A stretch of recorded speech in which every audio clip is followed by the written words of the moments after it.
আসসালামু আলাইকুম। আপনারা সবাই ভালো আছেন আশা করা যায়।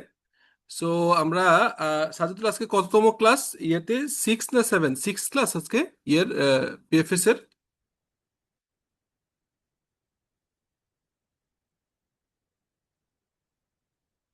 Sajidul. Sir, sixth class officer. Thank you ও, for traveling with Alpha okay, Metro. Okay, thank you, thank you. তো আমরা আজকে মূলত ডিসকাশন করব হচ্ছে আপনার IS-10। So let's welcome to all of you today's session. Assalamu alaikum. IS-10 is basically মানে events after the reporting period. So এইটার সাথে সঙ্গে সঙ্গে আমরা যেহেতু পিএফএস কোর্স করছি, আমরা যারা প্র্যাকটিক্যালি কাজ করি আমরা জানি যে আমাদের অর্গানাইজেশনগুলোয় অডিটররা যখন আসে তখন এই IS-10-এর সঙ্গে সঙ্গে আর একটা ISA international standard on auditing নিয়েও কোয়ারির আমাদের সম্মুখীন হতে হয়। সেটা হচ্ছে ISA 560, সেটা হচ্ছে সাবসিকুয়েন্ট ইভেন্ট। এখন এই যে সাবসিকুয়েন্ট ইভেন্ট অথবা আপনার যে এই এই event after the reporting period, তো এইটা সম্পর্কে আপনাদের একটু ধারণা দেই, তাহলে হয়তো আমার মনে হয় যে ইজি হবে। সো আমরা যদি এভাবে জিনিসটা দেখি, সেটা হচ্ছে যে এটা আসলে কি মিন করে। তো আমি এখানে একটা এক্সাম্পল দেই, তাহলে আপনাদের বুঝতে বেশ খানিকটা সহজ হতে পারে বলে আমার ধারণা। সেটা হচ্ছে আমি এখানে ধরে নিলাম যে এটা হচ্ছে আমাদের রিপোর্টিং পিরিয়ড। আমাদের রিপোর্টিং পিরিয়ড কবে বলেন তো? আমাদের এখন কোনটা আমরা ফলো করি? রিপোর্টিং পিরিয়ডের লাস্ট ডেট কবে? আমরা এখন আসি হচ্ছে জুলাইয়ের 8 তারিখে। এই জুন 30, সেটা হচ্ছে আমাদের অনেক অর্গানাইজেশনের জুন 30-তে আমাদের এখানে এই রিপোর্টিং ডেট হয়েছে। এটাকে বলা হচ্ছে রিপোর্টিং ডেট। বুঝতে অসুবিধা হলে আপনারা কোশ্চেন করেন, হ্যাঁ। এটা হচ্ছে রিপোর্টিং ডেট বা এয়ার এন্ডিং, যাই বলেন না কেন।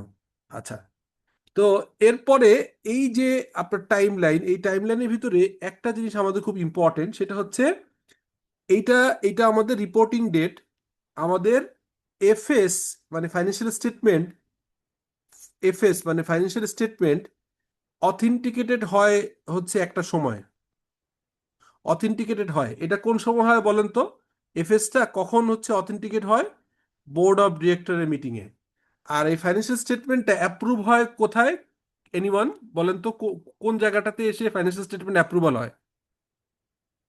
এজিএম এ। রাইট, এজিএম এ। এজিএম এ এজিএম এ অ্যাপ্রুভাল হয়, রাইট। এখন ইউ আর রাইট। এখন আমাদের যে এইখানে যে ডেটটা অর্থাৎ 30 জুন ক্লোজ হয়েছে। আপনারা যে প্রতিষ্ঠানে কাজ করেন, যেমন আমাদের সিএ ফার্ম থেকে আমরা যেটা করেছি, সেটা হচ্ছে যে আপনার এই 30শে জুন তারিখে আমাদের যত ক্লায়েন্ট, সেই ক্লায়েন্টগুলোর আপনার ফিজিক্যালি যে তাদের হচ্ছে ইনভেন্টরি টেকিং করেছি। হ্যাঁ, তারাও করেছে, আমরা এটা ভেরিফাই করেছি, আমরা নিজেরাও করেছি। এরপরে আমরা ক্যাশ কাউন্ট করছি, অর্থাৎ তার বিভিন্ন পয়েন্টে ক্যাশ থাকে, এটা করেছি। কারণ এফএস অর্থাৎ ফাইন্যান্সিয়াল স্টেটমেন্টের আপনার যেসব জায়গাগুলোয় ফাইন্যান্সিয়াল স্টেটমেন্ট উইন্ডো ড্রেস করে, তার ভিতর অন্যতম একটা এরিয়া হচ্ছে inventory, cash in hand. Cash at bank খুব একটা করতে পারে না, এছাড়া accounts receivable, accounts payable. So এইগুলো আমাদের কাজ। তো এই সময় হচ্ছে 30 জুন হচ্ছে আপনার রিপোর্ট শেষ হলো। এরপরে যেটা হয়, আমাদের যে সিএফও অথবা ফাইন্যান্স টিম, হ্যাঁ, সিএফও অথবা এফএডি টিম আপনার অ্যাকাউন্টস প্রিপারেশনের কাজ শুরু করে। ঠিক আছে? তো কাজ শুরু করার ভিতরে এই এফএস যেদিন বোর্ড মিটিং হয়, তো ধরলাম এই যে ডেটটা হচ্ছে 30 জুন, আর বোর্ড মিটিং হয় আর এজিএম হয়, এখানে কিছু নিয়ম আছে। প্রথম নিয়ম হচ্ছে যে এই ডেটটা যে ক্লোজ হলো, এখান থেকে এই এজিএম এর ডেট সর্বোচ্চ কত কত মাস হইতে পারবে বলেন তো? ম্যাক্সিমাম কত মাস হইতে হবে? 9 মাস। Right, maximum 9 months. তো আমরা আমরা এটা জানি যে 9 মান্থস। আর একটা বিষয় আছে, এই এজিএম থেকে আগের এজিএম মানে আগের যে লাস্ট এজিএম করছেন, এইটা 15 মাসের বেশি হতে পারবে না। ঠিক আছে? এটা একটা ইস্যু। তাহলে কি হইতে পারবে না? আপনার এই এজিএমটা আগের এজিএম এর সাথে দূরত্বটা ম্যাক্সিমাম হতে পারবে 15 মান্থ। আর এখানে যে আমরা এজিএম করব, সেই এজিএম এ সর্বোচ্চ পুরনো অ্যাকাউন্টস হতে পারে হচ্ছে 9 মান্থস পুরনো অ্যাকাউন্টস। আর একটা এখানে বিষয় আছে, এই এজিএমটা প্রতি বছর যেহেতু অ্যানুয়াল জেনারেল মিটিং প্রতি বছর একটা হইতে হবে, প্রতি বছর একটা হতেই হবে।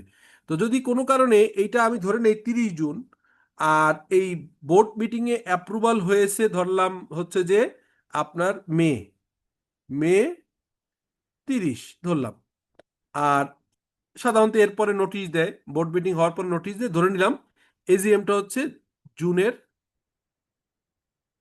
জুনের 20 তারিখ ধরলাম, বা 21 তারিখ, জুনের 21 তারিখ ধরলাম, হ্যাঁ ধরে নিলাম জুনের 21 তারিখ এজিএম নোট প্রপারলি করা হয়েছে। আচ্ছা, এখন দেখেন তাহলে আমাদের এই যে ফাইন্যান্সিয়াল স্টেটমেন্ট যেটা করলাম আমরা এখানে শেষ, এইটার ভিতরে ড্রাফট অ্যাকাউন্ট প্রিপারেশনের একটা টাইম হচ্ছে এই 30 মে পর্যন্ত অ্যাকাউন্টস তৈরি করে করে অডিটরকে দেয়া, অডিটর চেক করে, ম্যানেজমেন্ট হচ্ছে বোর্ডের 2জন সাইন করবে বোর্ড মিটিং এর ডিসিশনের পরে, আর অডিটর সাইন করবে। এর আগে ড্রাফট অ্যাকাউন্টে অডিটর হয়তো একটা ইনিশিয়াল দিয়ে দিল যে ঠিক আছে আমি অ্যাগ্রিড আপনার আগান। এরপরে হচ্ছে ফাইনালি বোর্ড মিটিং এ অ্যাকাউন্টস অথেন্টিকেট হবে। এখানে চেয়ারম্যান এমডি এবং এমডি বা অন্য ডাইরেক্টর সহ 2জন, সিএফও, অনেক ক্ষেত্রে কোম্পানি সেক্রেটারিও নিয়ে থাকেন, এদের সাইন সহ অডিট রিপোর্টটা এখানে অথেন্টিকেট হয়। এরপরে একটা 21 দিনের পিরিয়ড আছে, 21 দিন পরে এজিএম ডাকতে হয়। এজিএম এসে ফাইনালি সাধারণ শেয়ার হোল্ডার, জেনারেল শেয়ার হোল্ডাররা এটা অ্যাপ্রুভ করে। এখন কোশ্চেন হচ্ছে যে এই যে 30 জুন আর এই যে 30 মে, তাহলে হচ্ছে জুলাই, আগস্ট, সেপ্টেম্বর, সরি আমি 30 মে বললাম, ভুল বলছি, এটা আমার এটা একটু ভুল, সরি ভুল হয়েছে, এটা আমরা এই ডেটটা একটু ভুল ডেট বলেছি।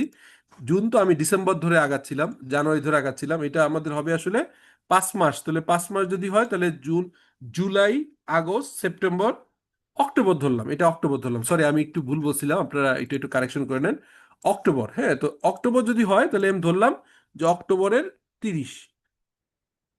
আর এজিএম এর ডেট দিলাম হচ্ছে, এজিএম যেহেতু 21 দিনের নোটিশ লাগবে, সো এজিএম এর ডেটটা দিলাম হচ্ছে, আমি 1 জানুয়ারি ধরে হিসাব করতেছিলাম, আমার এটা ভুল হয়েছে, এটা ধরলাম নভেম্বরের 23, 23 নভেম্বর, ঠিক আছে।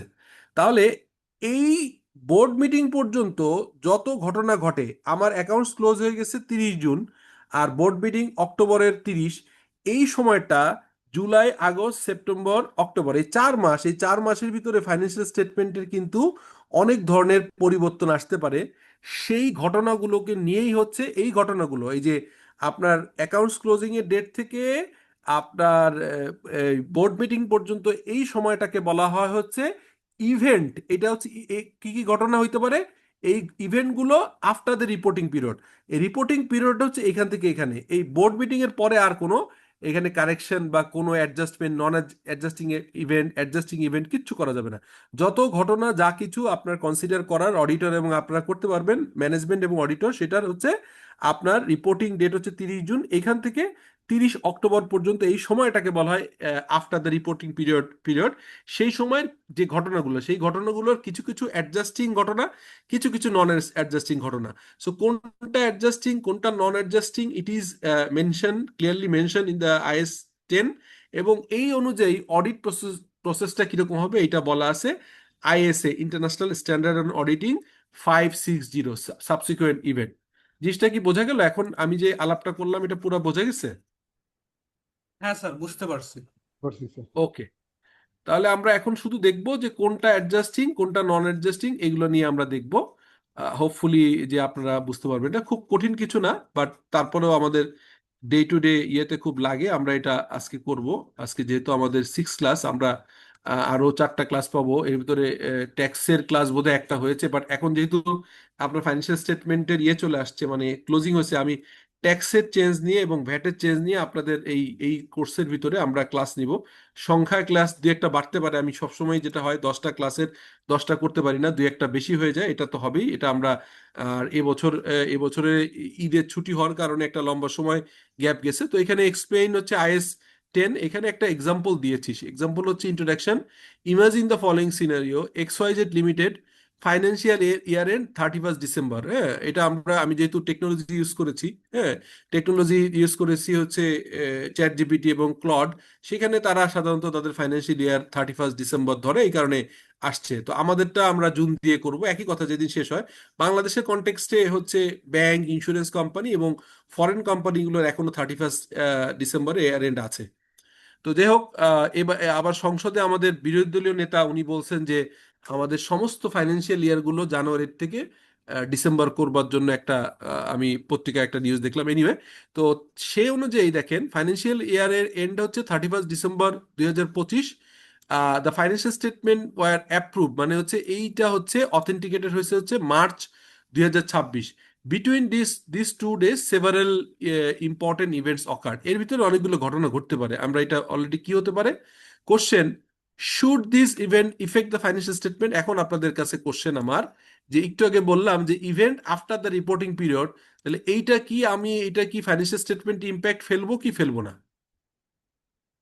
তারপরে আমরা কিভাবে ডিসক্লোজ করব, মানে যদি না ফেলি ডিসক্লোজার কি?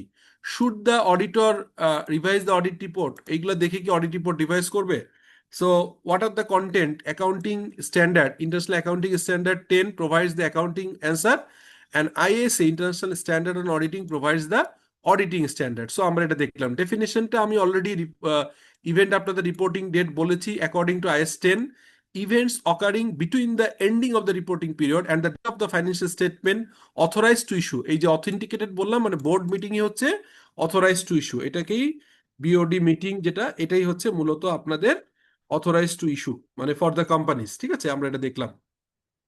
তাহলে এখানে আপনার এই এই 25 ডিসেম্বর থেকে এই জানুয়ারি 10-এ হচ্ছে একটা কাস্টমার ব্যাংকরাপসি হয়ে গেছে, এরকম একটা ঘটনা এখানে হাইপোথেটিক্যালি আমাদেরকে আমরা দেখাচ্ছি যে 10 জানুয়ারিতে একটা কাস্টমার ব্যাংকরাপস হয়েছে।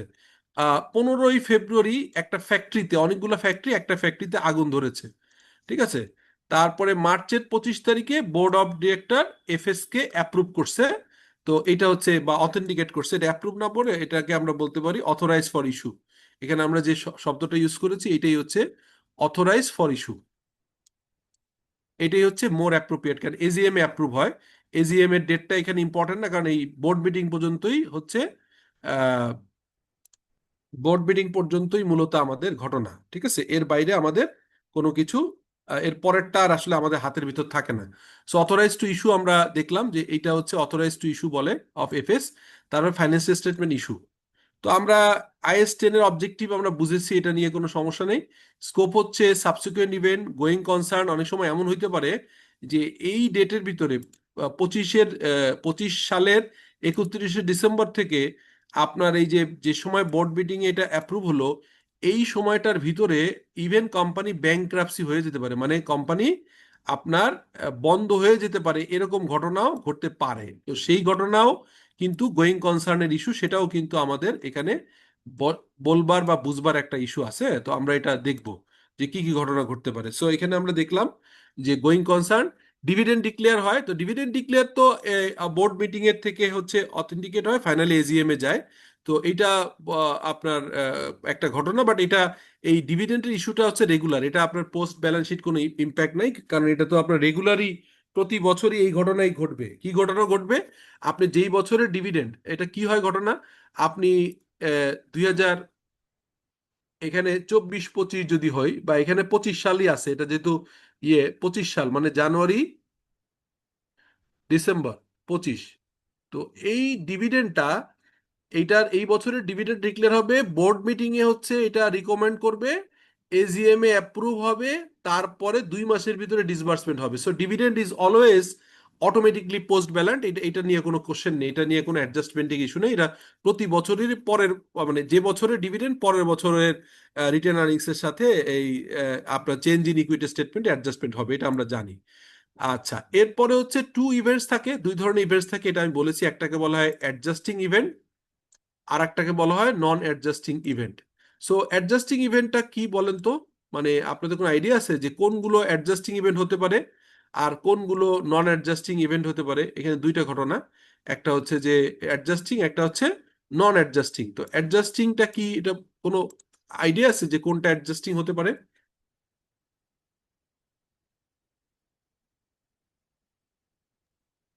আচ্ছা না আমি স্যার। হেল্প জি বলেন। আচ্ছা, সেটা হচ্ছে যে আমি একটা ফাইন্যান্সিয়াল স্টেটমেন্ট খুললে বুঝতে পারবেন। এক মিনিট, আমাকে একটা ফাইন্যান্সিয়াল স্টেটমেন্ট, যে কোনো একটা ফাইন্যান্সিয়াল স্টেটমেন্ট খুলি, তাহলে আপনারা বুঝতে সুবিধা হবে। পিএফএস, আপনার হচ্ছে পিএফএস 9 ব্যাচ। আচ্ছা,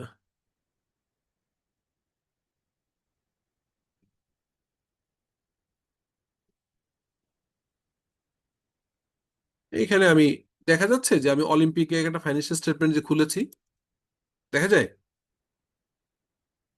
জি স্যার, জি দেখেন। স্যার, দেখা যাচ্ছে। ওকে, তাহলে দেখেন এই 30 জুন এটা হচ্ছে ফাইন্যান্সিয়াল স্টেটমেন্ট ডেট। আর এখানে অডিটর রিপোর্টে একটা ডেট দেখবেন,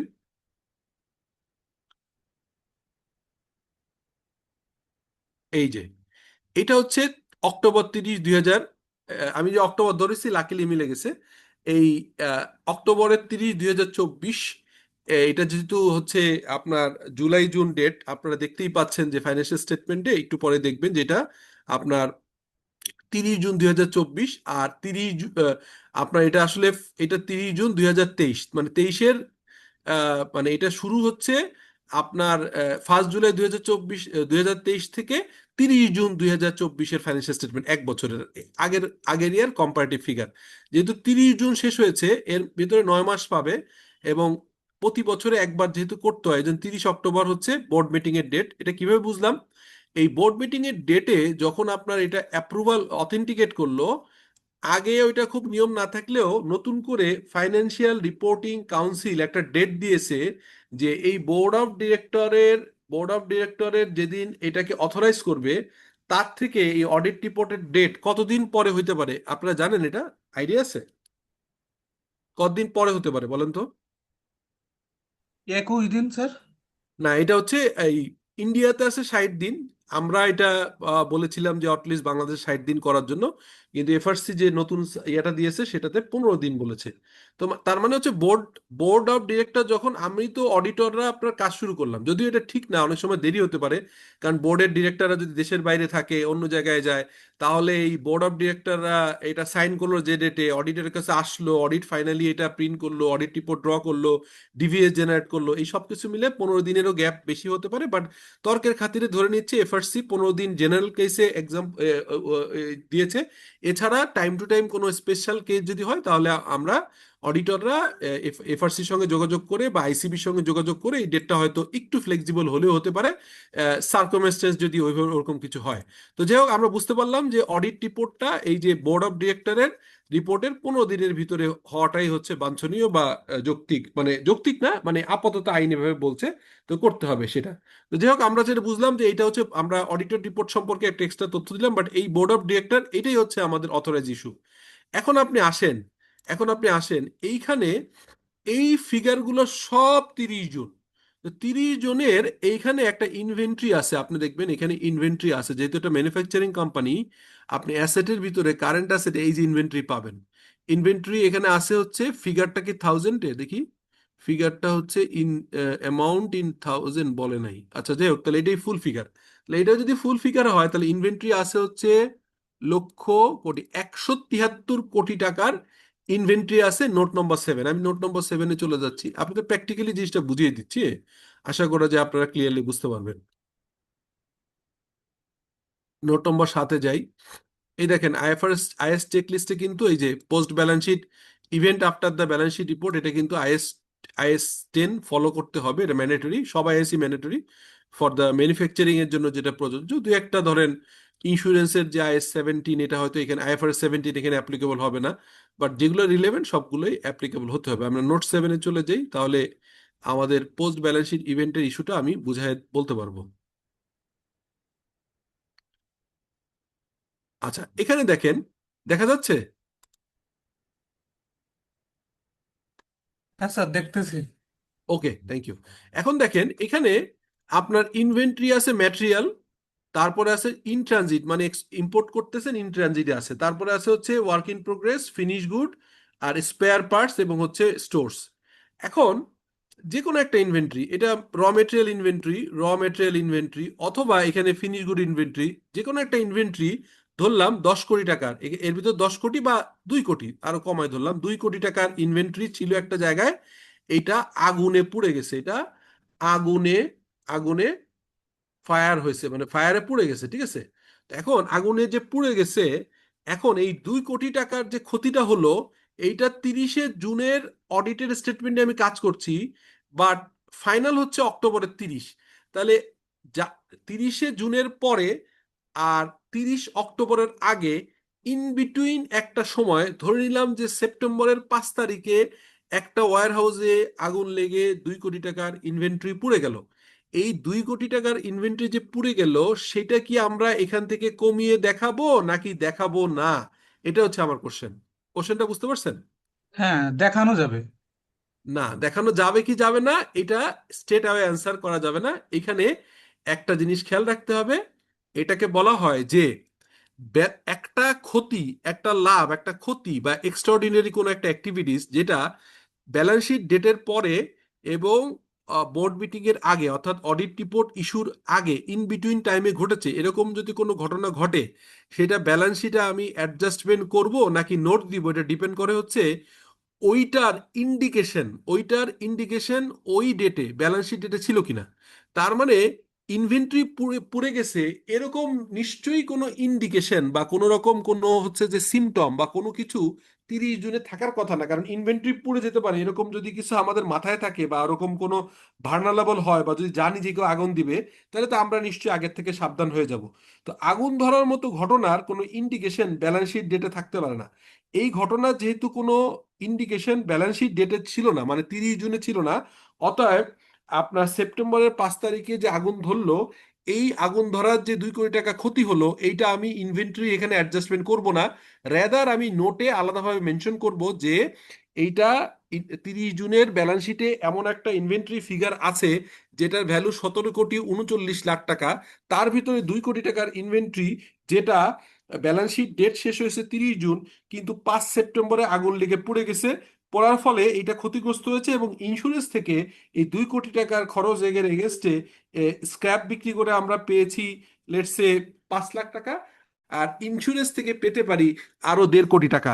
সো এই 1.5 কোটি টাকা যে পেতে পারি এবং যে হচ্ছে যে আপনার 5 লাখ টাকা এই স্ক্র্যাপের অংশটা বিক্রি করে পেয়েছি, এইটা সহ একটা নোট ডিটেল করতে হবে। এটাকেই বলা হয় নন অ্যাডজাস্টিং ইভেন্ট। তা আমি এই যে একটু আগে যে ঘটনাটা বললাম, এটা নন অ্যাডজাস্টিং। তাহলে বুঝে গেছে এবার কোশ্চেনটা হ্যাঁ, ক্লিয়ার টু ইউ? বুঝতে পারছি। Clear sir.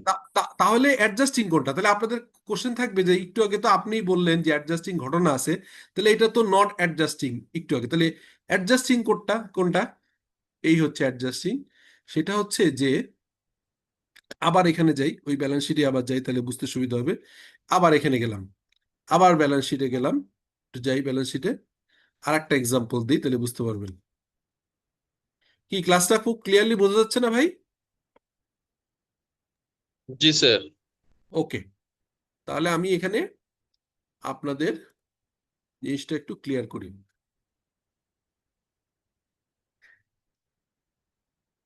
আচ্ছা, আবারও আমি ব্যালেন্স শিটে গেলাম।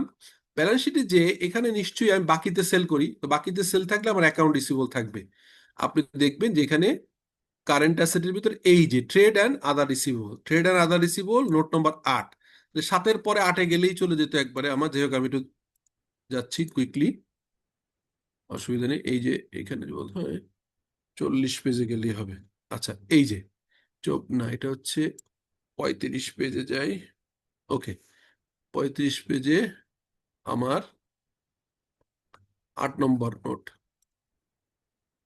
27 নম্বর পেজে যে দেখি,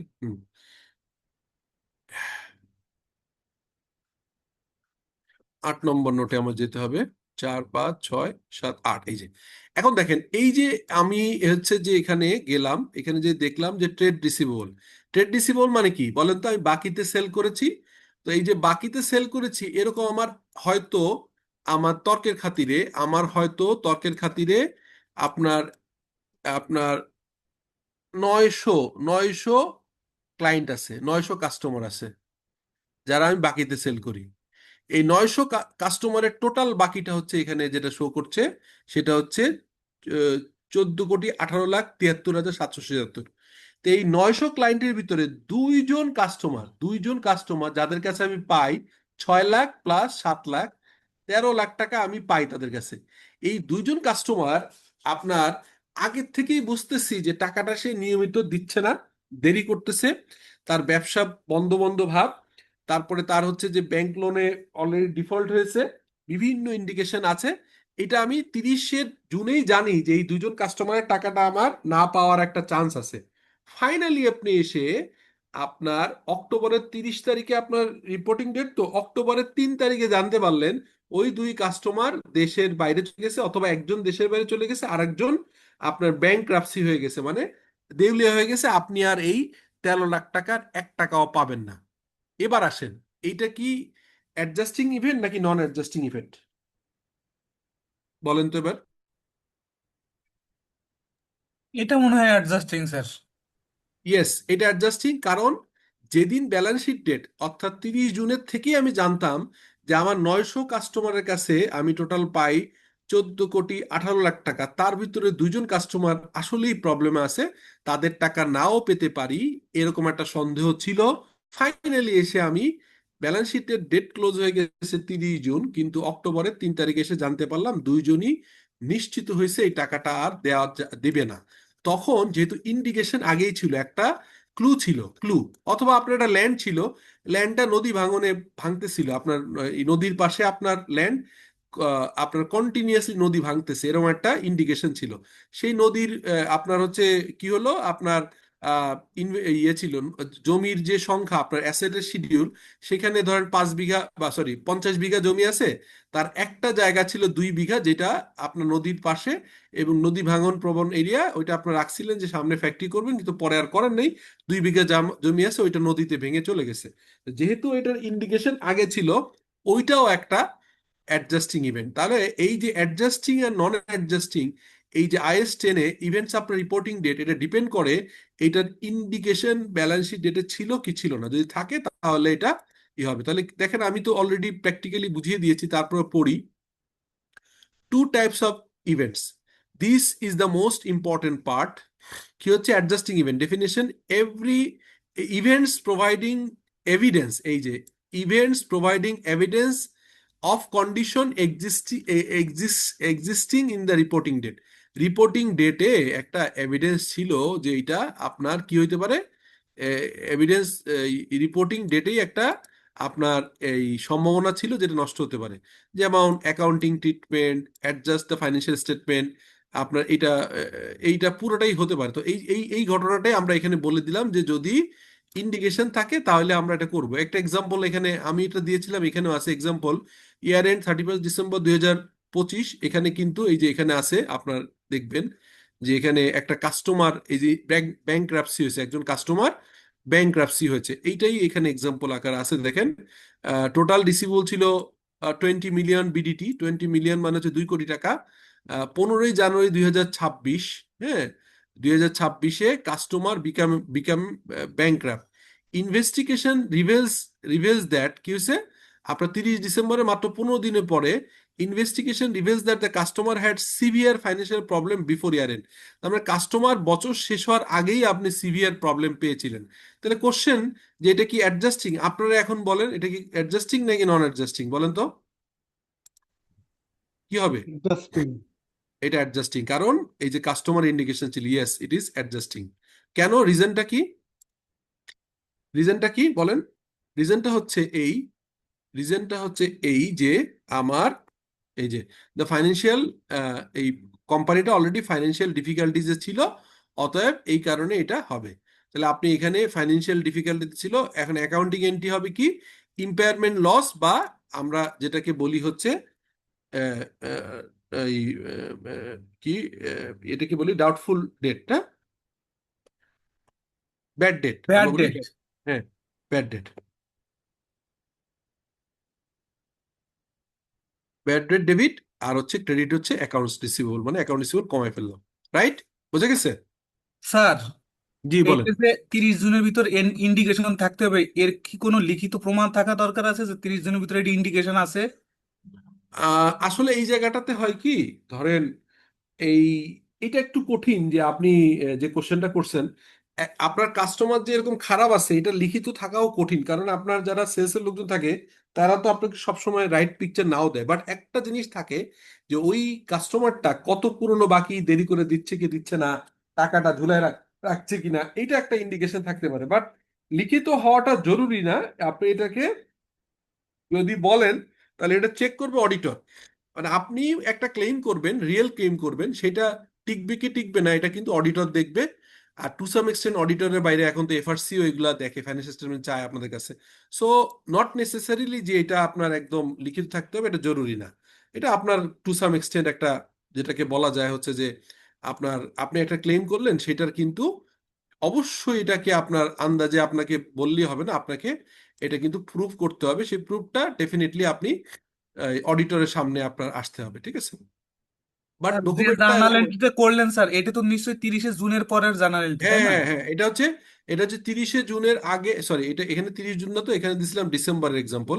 এখানে ঘটনা হচ্ছে এটা আপনার 30শে ডিসেম্বর 2025 ব্যালেন্স শিট ডেট শেষ ছিল, কাস্টমার ব্যাংক্রাফট ছিল 10 জানুয়ারি। 10 জানুয়ারিতেই আমরা হচ্ছে ব্যাক ডেটে, অর্থাৎ যে এই 2025 সালের ডিসেম্বরের আগের ঘটনা ঘটলে যেরকম হয়তো সেইভাবে আমরা এটাকে এন্ট্রি দিয়ে ওইখানে ইনকামটা কমায় ফেলবো এবং অ্যাকাউন্ট রিসিভেবল কমে যাবে, ঠিক আছে?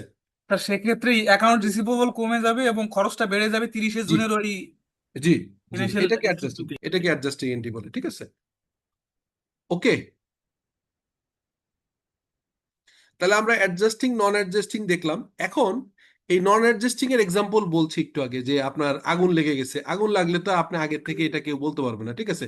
আর্থকোয়াক মানে ভূমিকম্প হয়েছে, কেউ কি বলতে পারে যে আমি বিল্ডিং ভূমিকম্প হবে কি হবে না? সো ভূমিকম্প হয়েছে, হওয়ার পরে আপনার বিল্ডিং ভেঙে পড়েছে। সো আপনি আগের থেকেই আপনার কিন্তু আগের বছরের ইয়ে আপনার মানে এটা কিন্তু আপনি আগের বছরের ব্যালেন্স শিট অ্যাডজাস্টমেন্ট করবেন না, এটা নো। এটা ডিসক্লোজ করবেন, কারণ আর্থকোয়াক হয়েছে তো হঠাৎ করে হয়েছে, ঠিক আছে? সো বোঝা গেল। আরেকটা এক্সাম্পল দিলাম, অ্যাকুইজিশন অফ অ্যানাদার কোম্পানি, আরেকটা কোম্পানি আপনি অ্যাকুইজিশন করলেন, এটা অ্যাডজাস্টিং ইভেন নো, কারণ আপনি তো এটা আগে থেকে করবেন কি করবেন না এটা তো আগে থেকে জানেননি, হঠাৎ করে আসছে, আর এটা দরকার নেই, ঠিক আছে? মেজর মেজর শেয়ারের ইস্যু, এরকম কিছু ঘটনা। ডিভিডেন্ড তো অবভিয়াসলি আপনার নো, এটা ডিভিডেন্ড তো এমনি রেগুলারলি আপনার এটা অ্যাডজাস্টিং করতে হয় না, ঠিক আছে? গোয়িং কনসার্ন যদি হয়, এক্সট্রিমলি ইম্পর্টেন্ট, অনেক সময় যেটা হয় যে হঠাৎ করে আপনার ব্যবসা বন্ধ হওয়ার মতো একটা সিচুয়েশন ক্রিয়েট হয়েছে, তো গোয়িং কনসার্ন ইস্যু যদি হয়, ব্যবসা বন্ধ হওয়ার যদি কোনো চান্স ক্রিয়েট হয়, তখন এই যে ইনকাম স্টেটমেন্ট ব্যালেন্স শিট যেভাবে আমরা করি এইভাবে তখন করা যায় না, তখন করতে হয় ব্রেক আপ বেসিসে বা লিকুইডেশন বেসিসে। তার মানে সেটার চেহারাটা কেমন দেখায় দিই, সেটার চেহারাটা এরকম যে আপনারা এখানে কারেন্ট অ্যাসেট, নন কারেন্ট অ্যাসেট, কারেন্ট লাইবিলিটি, নন কারেন্ট লাইবিলিটি ভাগ করছেন। বাট যদি কোনো গোয়িং কনসার্ন ইস্যু হয়, কোনো কোম্পানি যদি বন্ধ করার দিকে যায়, বন্ধ হওয়ার দিকে যায়, তখন এই কারেন্ট নন কারেন্ট ভাগাভাগি করার দরকার নেই, সব কারেন্ট অ্যাসেটে আনতে হয় আর সব লাইবিলিটি কারেন্ট লাইবিলিটি আনতে হয়। লজিকটা হচ্ছে এইটাই যে যেহেতু কোম্পানি থাকবে না, আমি কেন 5 বছরের লং টার্ম শর্ট টার্ম ভাগাভাগি করব? আমি যেহেতু কোম্পানি থাকবে না, আমাকে আসলে এখনই এর অ্যাসেটগুলোকে ডিসপোজ করে এর লাইবিলিটি গুলো অফসেট করতে হবে। এই কারণেই তখন আর ব্রেকআপ বেসিস বা লিকুইডেশন বেসিস যখন ফাইন্যান্সিয়াল স্টেটমেন্ট এফএস তৈরি করা হয়, তখন কারেন্ট নন কারেন্ট ভাগাভাগি না করে সবগুলোকে ফোর্স সেল ভ্যালুতে, ফোর্স মেজর ভ্যালুতে আমাদেরকে আগায় নিয়ে আসতে হয়। সো আমি গোয়িং কনসার্ন সম্পর্কে বললাম। ডিসক্লোজার রিকোয়ারমেন্ট আছে, এটা ফাইন্যান্সিয়াল স্টেটমেন্টের অথরাইজ ইস্যুতে দিতে হয়, এটা আমরা জানি। তো এখানে আমি বেশ কিছু এক্সাম্পল এনেছি, আপনারা একটু দেখতে পারেন। সেটা হচ্ছে এখানে একটা সামারি টেবিল রাখলাম। কাস্টমার ব্যাংক্রাপসি, এটা অ্যাডজাস্টিং, এটা যেহেতু অ্যাডজাস্টিং ইভেন্ট, এটা অপশনাল, ডিসক্লোজার দিতে পারেন নাও দিতে পারেন। কোর্ট সেটেলমেন্টের একটা অ্যাডজাস্টিং ইভেন্ট, ইউজুয়ালি আপনার না দিলেও চলে। ইনভেন্টরি এনআরভি মানে ইনভেন্টরি ভ্যালু কমে গেছে, ইন্ডিকেশন ছিল, এটা তো মানে ইন্ডিকেশন নেই, হঠাৎ করে ইনভেন্টরি ভ্যালু কমে গেছে, এটা নন অ্যাডজাস্টিং, ঠিক আছে? সেটাও অ্যাডজাস্টিং, মানে ইনভেন্টরি আগের থেকেই দেখছিলেন যে আপনার পুরনো কিছু ইনভেন্টরি পড়ে আছে, যেমন ধরেন পুরনো মডেলের মোবাইল ফোন, আপনি যদি মোবাইল ফোন ব্যবসা করেন, ল্যাপটপের পুরনো মডেল আছে যার দাম কমেই যাবে, কমে গেলে অ্যাডজাস্ট করতে হবে, এটার কোনো নোট দেওয়ার দরকার নেই। ফায়ার, আগুন ধরেছে, এটা তো আপনি আগের থেকে জানতেন না, সেই কারণে এটা নন অ্যাডজাস্টিং ইভেন্ট, ঠিক আছে? ফায়ার আপনি আগের থেকেই আপনার জানার কথা না, এই জন্য এটা নন অ্যাডজাস্টিং। তখন নন অ্যাডজাস্টিং হলে নোট দিতেই হবে, এই যে ডিসক্লোজার দিতেই হবে, ঠিক আছে। আর্থকোয়াক মানে ভূমিধস, সরি ভূমিকম্প হয়েছে, এটা নন অ্যাডজাস্টিং কিন্তু নোট দিতে হবে, ঠিক আছে। তারপরে হচ্ছে বিজনেস কম্বিনেশন, দুইটা ব্যবসা একসাথে হয়ে গেছে, এটা আগে জানতেন না, এটা নতুন হয়েছে, এটা আপনাকে কিন্তু adjusting, non adjusting but note দিতে হবে। শেয়ার ইস্যু করা হয়েছে নতুন করে, এটা নন অ্যাডজাস্টিং, নোট দিতে হবে। ডিভিডেন্ড ডিক্লেয়ার হচ্ছে আপনার এটা আপনার নো অ্যাডজাস্টমেন্ট, বাট পরে আপনার নোট দিবেন যে এরকম ডিভিডেন্ড এত পার্সেন্ট হচ্ছে আপনার ম্যানেজমেন্ট এত টাকা এত এত পার্সেন্ট ডিভিডেন্ডটা অথরাইজ ইস্যু করছে, মানে সরি অথেন্টিকেট করছে বোর্ডে, বোর্ডে তারা রিকমেন্ড করছে, এজিএম এ অ্যাপ্রুভ হবে, এই নোটটা থাকতে হবে। ক্লিয়ারলি বোঝা গেছে? জি স্যার। স্যার একটা এবার আসেন, কোশ্চেন। জি বলেন প্লিজ। স্যার অ্যাকাউন্ট রিসিভেবলের ক্ষেত্রে মাঝে মাঝে আমরা কোর্ট সেটেলমেন্টের দিকে যাই। এখন আহ, ত্যাগ 30শে জুনের পরে আমার হয়তো কোর্ট সেটেলমেন্ট হয়েছে, আমি হয়তো কোনো পার্টির থেকে কোর্টের মাধ্যমে টাকা পেয়েছি, তখন হুম কি হুম। সেটা স্যার অ্যাডজাস্টিং হবে? আসলে আপনি, ডিপেন্ড করে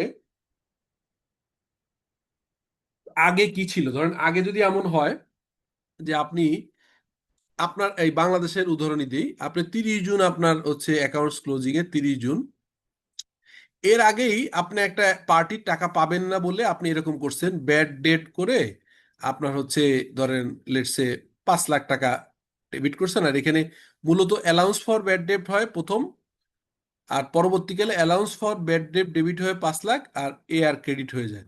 সো এই ঘটনা আপনি ঘটায় ফেলছেন, এই ঘটনা ঘটায় ফেলছেন। জি পরবর্তীকালে আপনি 30 জুনের পরে সেপ্টেম্বরের 5 তারিখে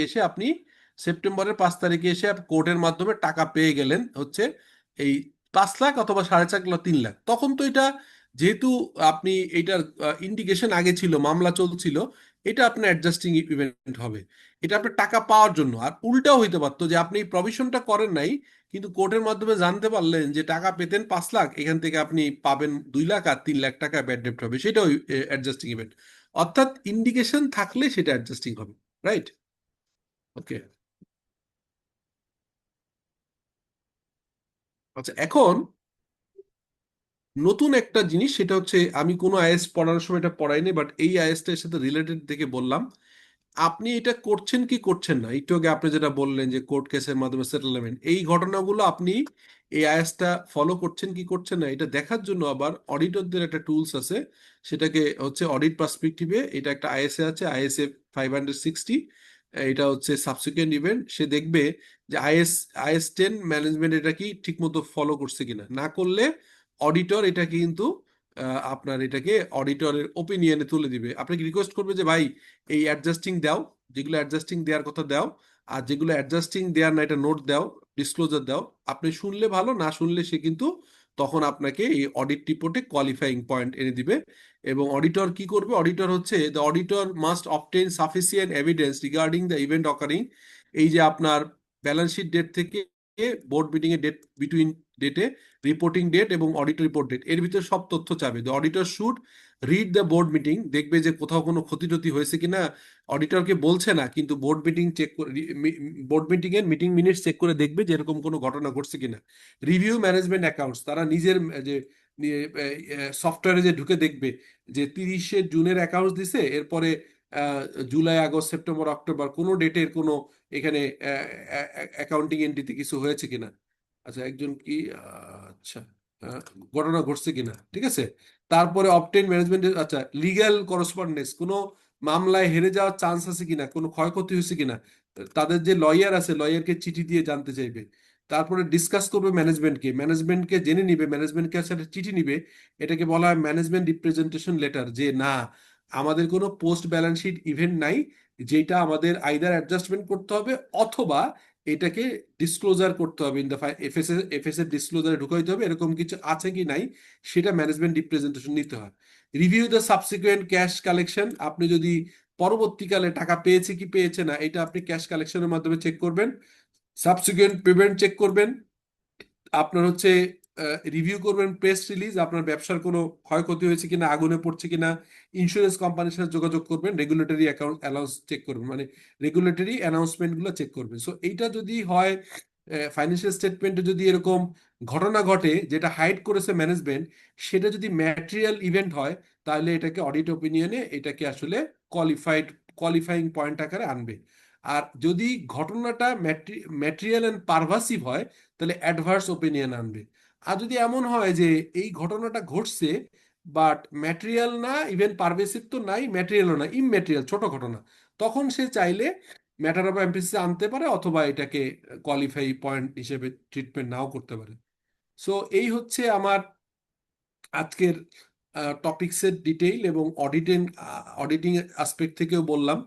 তো আপনারা যদি দেখেন যে IS 10 হচ্ছে অ্যাকাউন্টিং স্ট্যান্ডার্ড, অডিটিং স্ট্যান্ডার্ড হচ্ছে 560, ম্যানেজমেন্ট রেসপন্সিবিলিটি, অডিটর রেসপন্সিবিলিটি, এটা রিকগনিশন করতে হয়। আপনি খরচটাকে বা আয়টাকে এটাকে রিকনসাইল করে এফএস এর ডেটের সময় অ্যাডজাস্টমেন্ট নিবেন কি নিবেন না, রিকগনিশন অডিটর এটা চেক করবে, ডিসক্লোজার করেছে কিনা অডিট চেক করবে এবং এভিডেন্স কালেক্ট করবে। ফাইন্যান্সিয়াল স্টেটমেন্টটা তারা হচ্ছে অ্যাডজাস্টমেন্ট দিবে, অডিট রিপোর্ট অ্যাকর্ডিংলি হবে। আর যদি ফাইন্যান্সিয়াল স্টেটমেন্টে আপনার অ্যাডজাস্টমেন্ট না দেয় অডিটরের কথা বলার পরেও, তখন অডিটর তার অডিট রিপোর্টে এটাকে কোয়ালিফাই করে, এটাকে একটা ব্যাড প্রিসিডেন্ট হিসেবে এস্টাবলিশ করে অডিট রিপোর্ট কোয়ালিফাই করে দিবে। তো দ্যাট ওয়াজ মানে মাই টুডেস লেকচার। আমি একটা ছোট আইএস এবং সঙ্গে একটা আইএসএও ডিসকাস করে দিলাম। আশা করা যায় যে হয়তো আপনারা জিনিসটা খুব কুইক সময়ের ভিতরে ডিসকাশনটা ক্লিয়ারলি বুঝতে পারছেন। আর আমি যেটা করব, আজকের ক্লাসটা যেভাবে নিয়েছি, এটা হচ্ছে আমি মানে টেকনোলজির সাপোর্ট নিয়ে আপনাদের জন্য সামারি করে এই ক্লাসটা করেছি। কিন্তু এটা ডিটেইল পিপিটি আছে এবং আরো ডিটেইলে একটা ক্লাসও আছে। সো আমি এইটার তো আপনারা হচ্ছে যে রেকর্ডিং পাবেনই, আপনাদের পিপিটি কপিটাও পিডিএফ কপি দিয়ে দিব এক, আর সঙ্গে সঙ্গে ওই ক্লাসের লেকচারটাও, আগের যে ক্লাস লেকচার ওটা দিব, আপনারা একটু দেখেন। আচ্ছা, মইনুল হাসান খান, প্লিজ বলেন। আসসালামু আলাইকুম ওয়ালাইকুম আসসালাম। স্যার। আমার একটা জানার ছিল, যেমন আমরা তো আইএফআরএস গুলা নিয়ে আলোচনা করতেছি, জি আমাদের মানে এরকম কোনো শিডিউল আছে কিনা যে স্যার ওই হাতে কলমে একটা ফাইন্যান্সিয়াল স্টেটমেন্ট তৈরি করা, যেমন ট্রায়াল ব্যালেন্স থেকে কিভাবে ফাইন্যান্সিয়াল স্টেটমেন্টটা তৈরি হবে? হ্যাঁ, এটা তো এরকম আছেই আমাদের ক্লাসের। জি আপনার নেক্সটের ক্লাসগুলো ওইটাই মূলত। নেক্সটের ক্লাসে আপনি একটা ক্লাস পাবেন যে আপনার এক্সেল বেস এটা করাই দিবে। এটা আমাদের দুইজন নেয়, মাঝার নামে একটা, ও নেয় আমার টিমের সিএফও, আরেকজন হচ্ছে চার্টার অ্যাকাউন্টেন্ট নেয়। আমরা এটা আপনার সম্ভব হলে আগামী ক্লাস অথবা পরের ক্লাসে এটা থাকবে, প্র্যাকটিক্যালি এটা দেখাবো। জি স্যার, আর মানে ট্যাক্স প্র্যাকটিক্যালি ভ্যাটের তো এক্সেল। আপনাদের একটা ক্লাস থাকবে। জি স্যার, ওটা এক্সেল থাকে। শিট এরকম পিএফএস এর প্রত্যেকটা জি স্যার। সেশনেই প্র্যাকটিক্যাল অ্যাকাউন্টস, ট্রায়াল ব্যালেন্স থেকে অ্যাকাউন্টস এর উপরে আপনার একটা বা দুইটা ক্লাস থাকেই, এবারও থাকবে। জি স্যার, ঠিক আছে, থ্যাংক ইউ ওকে, স্যার। তাহলে আর কোনো কোশ্চেন না থাকলে আজকের মতো শেষ করি। জি স্যার। স্যার একটু কোশ্চেন জি ছিল, যদি এটা এটা প্লিজ রিলেটেড না। বলেন, অন্য হলেও বলেন, আসুন ওটা হলো স্যার অ্যাসেট রিলেটেড। বলেন। কোনো কোম্পানির অডিট ফার্স্ট অডিট রিপোর্টে যদি কোনো ফিক্সড অ্যাসেটের ভ্যালু বেশি দেখায়, পরবর্তী বছরে যা ওটাকে যদি কম দেখায়, এটাতে কোনো সমস্যা হয় কিনা, যদি কোনো অ্যাসেট সেলও না করে? অবশ্যই সমস্যা হয়। নর্মালি ফিক্সড অ্যাসেট না তো, এখন বলে পিপিই, প্ল্যান প্রপার্টি এন্ড জি ইকুইপমেন্ট। স্যার। সেটা আপনি হইতে পারে ল্যান্ড অথবা বিল্ডিং। তো এটা যদি বেশি দেখানো কমানোর তো ইস্যু না, এটা রিকগনিশন, মানে রিকগনিশনটা সে প্রপারলি করবে। এখন যদি সে প্রপারলি না করে ওভার রিকগনিশন করে, বেশি দেখায় ফেলে কোনো প্রথম বছরে, বছর সে ভুল করছে, হ্যাঁ হ্যাঁ, ভুল দ্বিতীয় করে বছরে সে, দেখাইছে, তো হ্যাঁ। অডিটর ধরতে পারেনি, পরবর্তীকালে এটা যদি ধরা পড়ে তাহলে এটা এরর কারেকশন করতে হবে। এরর কারেকশন এটা হচ্ছে IS 8 এর মাধ্যমে। আমি আপনাদের একটা ক্লাস নিয়েছিলাম বা আমার একটা আছে, আপনারা দেখেন IS 8 এ এটা আছে যে কিভাবে এটা কারেকশন করতে হয়। তো এইটাও আমি আপনাদেরকে দিয়ে দিচ্ছি, এটার সিনপসিস এবং এটার রেকর্ডিংটা। সেটা হচ্ছে আপনার এটাকে রিট্রোস্পেকটিভ ইম্প্যাক্ট ফেলতে হয়, এটাকে কারেকশন করতে হয়, ভুলটাকে, এররকে কারেকশন করতে হয়। তো এটা আপনারা, ইয়েস, এটা ট্রু, যেটা করা যাবে, বাট এটা কারেকশন করতে হবে। জি স্যার। কারেকশন কিভাবে করতে হবে এটা IS 8 এ বলা আছে, right? Okay sir. So thank you. আপনাদের আজকের ক্লাসটা আমি খুব এনজয় করেছি, মানে একটু প্র্যাকটিক্যালি অনেক জায়গায় টাচ করেছি, দেখানোর চেষ্টা করেছি। সো নেক্সট ক্লাসগুলোর ভিতরে এক বা একাধিক ক্লাস আপনারা ট্রায়ালস থেকে এফএস তৈরি করার ক্লাসটা পাবেন। আমি ওই বিসলিউশন টিমের সাথে কথা বলছি যে কবে এটা হবে, অ্যাকর্ডিংলি আপনাদেরকে আপডেট করবে গ্রুপে। আর আমার সাথে তো ওই ওই ওই সেশনটা, যেহেতু আমি নিজে হাতে এখন আর ফাইন্যান্সিয়াল স্টেটমেন্ট তৈরি করি না, করে অন্যেরা, এই জন্য যারা করে তাদেরকে দিয়ে এই ক্লাসটা নেই। তো ওইটা নেয়ার পরেও ওইটা আরেকজন চার্টার অ্যাকাউন্টেন্ট নিবে বা আমাদের যে সিএফও আছে ও নিবে, নেয়ার পরে আমি আপনাদের সাথে আবার ওইটা নিয়ে আলাপ করব। অতএব আমার ক্লাসের ভিতরে একটা বা দুইটা ক্লাস সেটা অন্যেরা নেয়, সেটা আমি আবার তারা কি পড়ায় এটা দেখি এবং কথা বলি। So thank you for being with me. Thank you. আসসালামু আলাইকুম।